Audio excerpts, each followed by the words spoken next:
yona gy'osinzidde okubeera nga tugoberera once again Fahad Pro UG ogakunoonyeza ogakutusako gwe gy'otasibudde okubeera nga totuuka of course terako ekigalo ku video obanga ogifunye likinga sharingira kwabala whenever ng'oyina comment wansi okirirawo mu kabox n'obeera nga ate ogisuulawo ekiri mu kibiina kya NRM omuliro gukutte era nga banange entalo zeeyongedde side eyo munange agivuddeko Kabanda ayogera ekibiina kya PLU stroke NRM yavudde nabeera nga ate alangirira obubaka obwavudde wajje n'omuhoozi nti bo tebagenda kubeera nga tebawagira speaker Anita Mongo waliwo abakisimye ekintu kino ate abalala alyotera kubeera nga temunange bateekawo embeera era nga bina nesudde okubeera nga tembi baterawo omukyala Jennifer Fulfiga yavudde nabeera nga temunange ayambalira omukyala amanyikiddwa nga Justin Nammere era nga Nammere ono y'omu kwabo abasudde okubeera nga tebateekawo embeera nga bagamba nti nedda omukyala ono atukoledde ebintu bingi nnyo sako n'ebigambo ebirala bingi nnyo sudde okubeera nga ate ayogera era nga munange otwala okutte wansi ne waggulu Justin Nammere nkya ya leero bannange kyakoze Jennifer Fulfiga simanyi abire bintu waje bigenda okubeera nga tebigwera era nga binazo gwange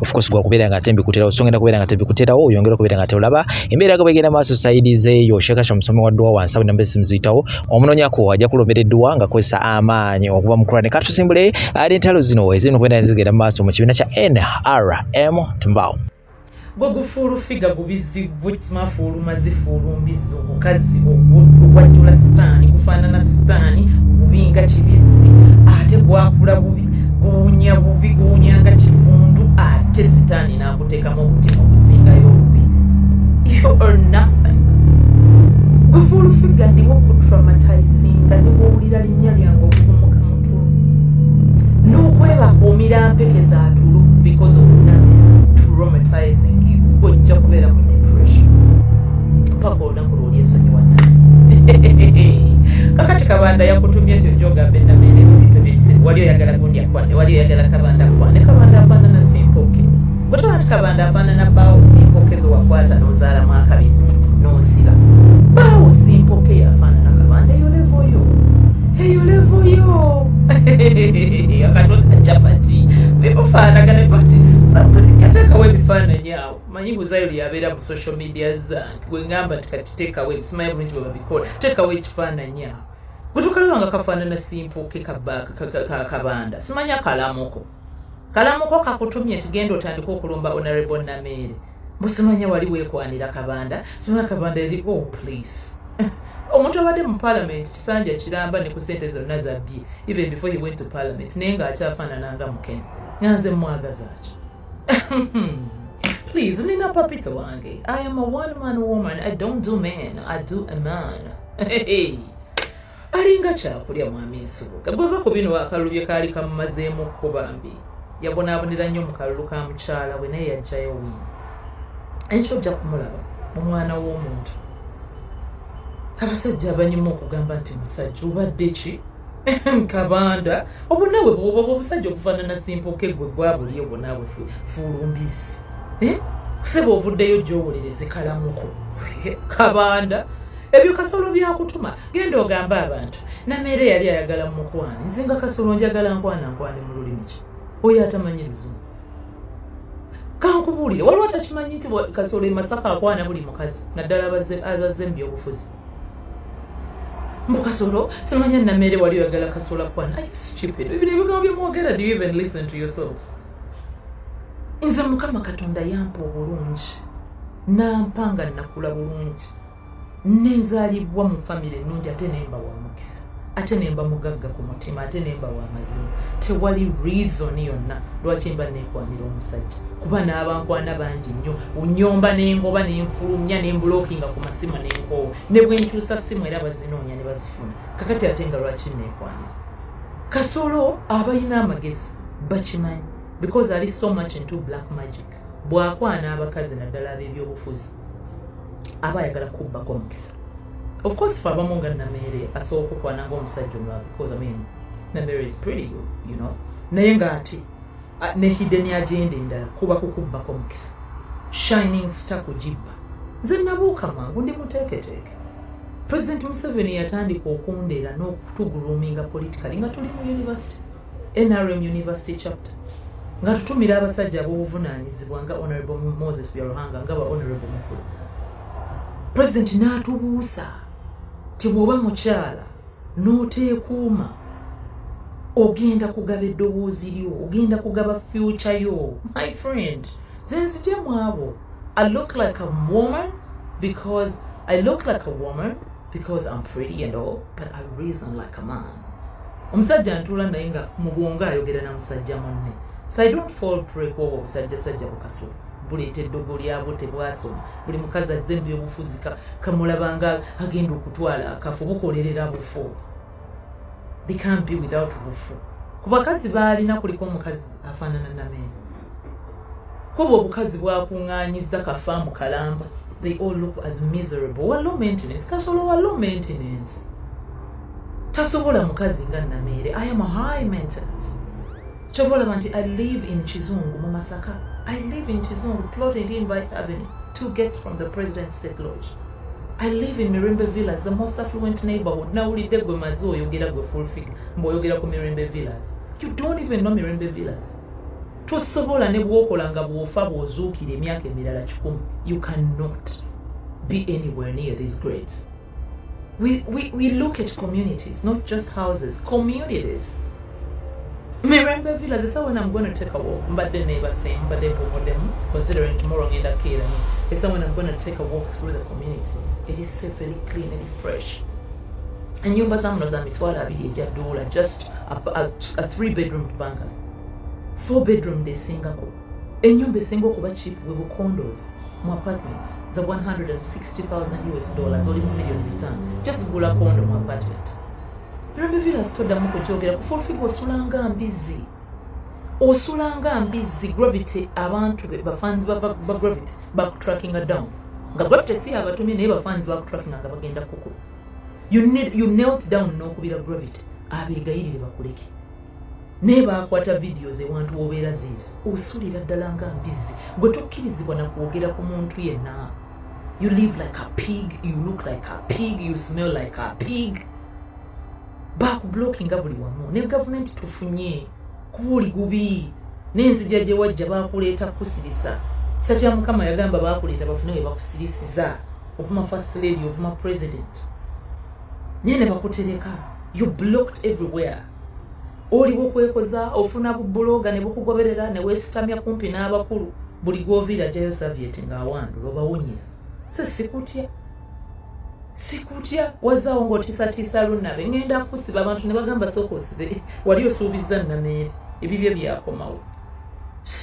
please by the way nkuyambye na buyambi okuddamu nkuyambye nnyo weesune nako genda weewole obutoge bw'omukazi gwe wagaana osasula genda akuwoleyo obutego okole celebration nti Namere akuzzeemu tomorrow I am swearing in after my swearing in sisobola kuddamu mbizi nga gwe sisobola that's why ngambye kamuddemu before swearing in watuma Godfather ngambe mbunkuwe ssente ondeke nagamba Godfather I can't Godfather I'm sorry oyinza okuba bambi gwe wa intervene nga simanya akutumye nagamba Godfather sijazimu the messages are here the messages are there namagamba sisobola kuzimu nagamba let's finalize this is Godfather let's finalize if a good image simanya bichi I was very clear kale sisobola kuwa full figure fulumizi sente I can't ntimanya yagala nkuwe sente bwe tuli wa bay oli wa lice ogenza okukwata ne kuwa $1,500,000 dizitano no sirika I can't buy you so ukubula and you shut up no kumpana but I prefer to traumatize you I prefer to depress you so please obusajja simanya kabanda simanya kasolo obufaanana simpoke obufaanana kabaako kasimpoke obwa level yo please I make love in English siganzibwa busajja butaasoma kasola agenda ku floor ya parliament ajula kumenya mizindaalo buli lwagenda ku muzindaalo gwa parliament ajula oluzungu lujula ku motugiro tomututiisa n'obwo obusajja kakutumye genda oyogerere bwoti Namere you think you will shut me up okimanyi nti you just a dirty mouth for hire bakupangisa singa obadde owagira speaker ku bintu ebibadde bimukolwako ne fujja eri mukolwako honorable Namere n'avaayo to stand up for her ate n'olumba munzi just wabadde oyagala attention commercial obadde oyagala bakuwa ssente. Nobody is gonna buy you. Umanyira wana abantu yogera ku bazadde b'abantu. Taata we yalwanira NRM gwe fulufika. Obeera ogamba musimanya taata we yalwanira NRM. Wabadde wegayirira Gravity aleme kufulumya information ye. He was your neighbor akumanyi. Taata we yakukwata n'akwata ne baganda abawala n'omulenzi n'amusodomizing n'amuli ebisiya. Abantu ku kyalo ne bamukuba amayinja yafiira ku poliisi. Okumaliramu kwe kulwanirira NRM gwe kifulumbizi. Taata we yafa kukukwata bamubba nga yabakwata n'abavunza. Kati bw'oba oyogera ku bazadde b'abantu, please funa level. Nze my mother bw'oyogerako omukyala yafa yawummula. Ate yafiira mu kitiibwa kye pulezidenti w'eggwanga lino yamuziika. She's a winning mother. Ne mu kuwummulako she's winning. Kambubulira eriyo abantu nga baafa naye ng'ate they are happier than mu abamu abali ku nsi naye nga muli mirambo egitambula nga gwe kifulufika. My mama is a winning mother. She was married to an MP and minister. Her daughter, moreover in her presence, rather in her absence, whether spiritually she's present, her daughter naye afuuse MP. N'ebirala ebirungi bijja twalita kuntiisatiisa. I repeat. Sitisibwatiisibwa mbwa. Mwesotinge. Team Triple A Jew. Mbulwanyisa nguzi mu parliament. Yawula okulekana n'okwasama bibiri byanjawulo.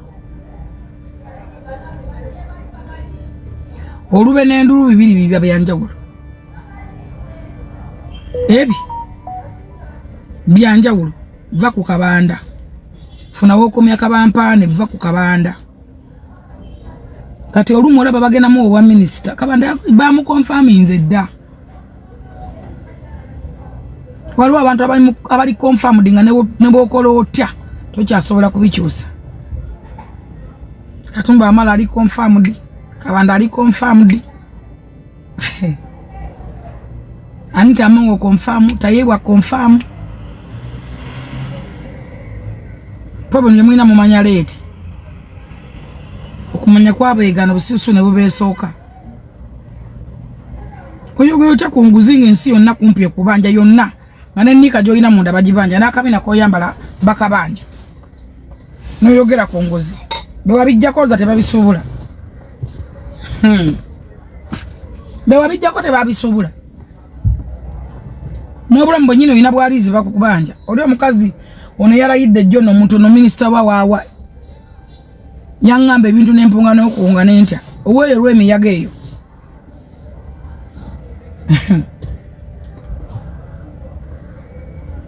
Singo manya abantu abakukowa. Buli muntu gwotwa naye nga temukula akunyumiza ebintu n'ogamba ekiki. Mubaddewo muti. Oyo mukyala anifa. Akakakyala akalungi akakatona kerwa. I think anifa.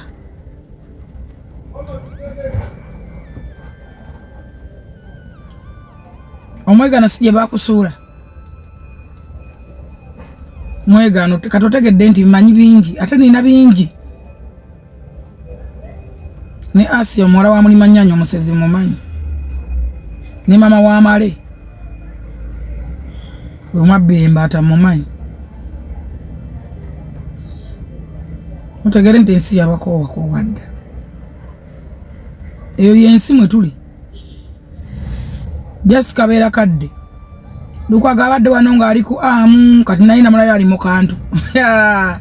Bible egamba nti Katonda citizen yatuuse dda mu kantu kati alinga munyagwa. Akera nakakere kati ye no yakatanisa by'obuzindaalo bufu bannange. Obaani amujjeko interview obuzindaalo teboogera akantu yakatandikidde mu loosi. Yasoose kuyimba kaliyoki ne bigaana. Sina makosa ngava ku kine ngambo otyo awo ensiwe awo just kabakadde. Nengamba enso giraba. Azemu wadongo ne kaliyoke aganyi bawozanga Bobi Wine bino si bya kuyimba kati yazze bukulu. Ebyo kuyimba bitandise bukulu. Naye nabyo byaremye. Nengamba Mukama Katonda olina amaanyi oli munene. Oli wa amaanyi. Sajja amalidde mu kuyimba. Kate kaliyoke. Tayimba zize. Nene zitalize zimwe okumayiminga. Kati John amame mu kantu ngali kwa Mongo. Abadde ku press conference wali ku City Hall. Namulabye mukati. Nengamba allo obuyinza.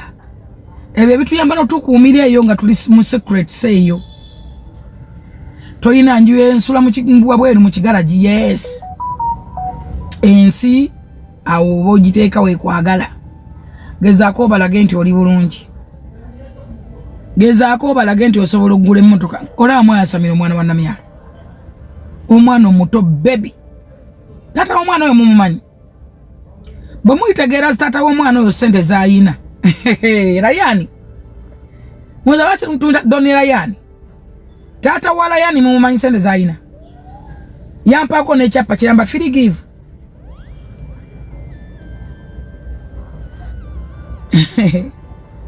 muve ku baana b'abantu abalina n'emikisa gyabwe omwana muto brand ambassador mulamba mulekerawo okwogeranga ku bantu kati ng'ogera mu makya ng'oyogera ku mwana wa Keti Musa nditasobola kuvuga oba Land Cruiser Keti Kavuma ndi mukugeza yaze tussa yazireeta olaba n'abaana ba P7 beevuga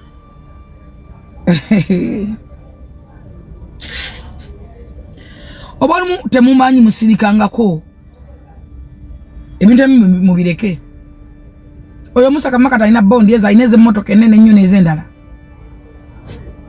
newe ngamba kati ngende nfunemu emmotoka gye nvuga nga tamanjiza paka newe nga buli mwezi ngenda atanga milioni 10 anga Jennifer twala kati fauli elevo gye tuliko newe nga ngende wale wanamugera njije emmotoka nvuge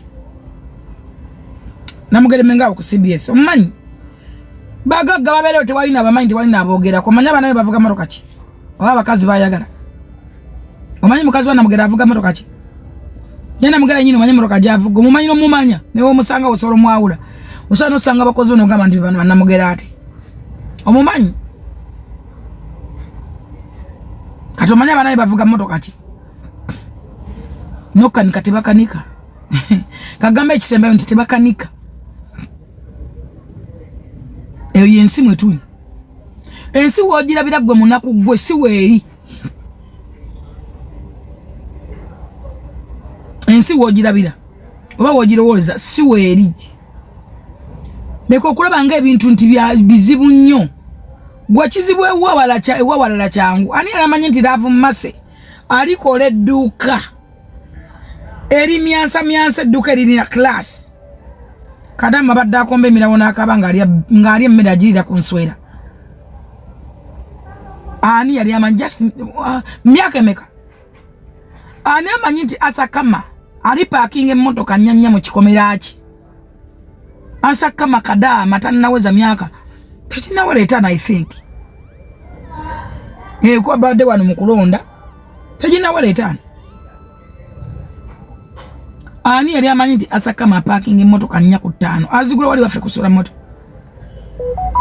ne kadi azina ani yali amanyi Laavu Mmase nti alivuga BMW era ngene basasa nga wasiye nyo kati wabalaga endala zaayina ate nga tabanjibwa akanedduka mu gavumenti siririe nyaza n'abaana ne muwakana nti sibabe baba bayonsezza ensi weeri gwe wogirabira si weeri obunafu we buli abalasi we buli byoyagala abalasi be baagala gwe byakulema bate byabalema babimekinga sina bizibu mu bulamu bwabwe ensi bonogira abo tegenda kwangwira kubanga reason as the world masterpiece ekyakulema mulala kimekinga that's life emikisa gyaffe si gye gimu tetwenkanankana nga tutezenkanankana tetuli enkanakana ate Katonda wateekera omulala ekkubo gwe tayiteekawo kkiriza nti oli Mukama yali mutemera naawe linoonye noonya omukisa gwe weezuule wogandika nimire fulu figa wano era kamulimire katolimirya Kabanda mu sipiika mukyawe omanyi Kabanda ne sipiika omanyi alina byamaki omanyi omukwano gwawe gusowa kyenkana ki oba omanyi sipiika ayita manyi kyekitegeeza muntu bosi okutuma directive ugisoma kati bwe abalungi abatuwuliriza era abatulaba olunaku olwaleero tukyaddeko ewa Sheikh Ashraf Dembe. Sebo nsanyusa okubalaba. Amannya agange nze Sheikh Ashraf Dembe akola ku bizibu by'enjawulo. Omuntu singa aba alina ebirwadde musomereddwa tumuwa amazzi ga lukuya nga bw'obadde ogalaba, tugenda abantu ku kyoto ne twokya emizimu emibi egibabaamu n'okulomba edduwa. Abantu singa abeera ng'ali wano atuuse sobola okumulombera edduwa, ne waba atatuuse nga mpadde amannya ge naye ng'ali wala. Neetaase ennamba yange yeeno eri 0701763711. Nammwe bannyinaffe abali ebweru oyagala okuba nti oyagala okulombera ku dduwa ng'olina ebizibu, viza zibuze, amaka gakolongotana, sente zikola zimpita mu ngalo, ojja kumpeereza ekifaananyi kyo n'amannya go, ebyo byokka bijja kummala. Nja kukulombera edduwa, ojja kutereera. Olunaku olusembayo mu mwezi mba n'edduwa ey'awamu ffenna n'abalwadde bange abakadde n'abapya. Salaamu alaikum warahmatullahi wabarakatuh.